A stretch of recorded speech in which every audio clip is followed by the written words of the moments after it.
Sa amin pong pinakamamahal na pangalawang tagapamahalang pangkalahatan, kapatid na Angelo Eranio V. Manalo, maraming salamat po sa inyong pagmamahal at patuloy na pagmamalasakit sa iglesia.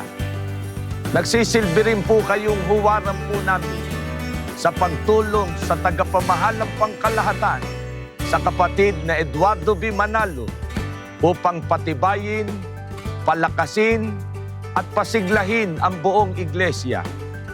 Sa pagsapit po ng inyong kaarawan, dalangin po namin sa Ama na patuloy po kayong bigyan ng mahabang buhay, ng matibay na kalusugan, upang lalo pong maging malakas na katuwang ng tagapamahalang pangkalahatan upang ang iglesia ay patuloy pong akayin patungo sa pagtatamo ng kaligtasan.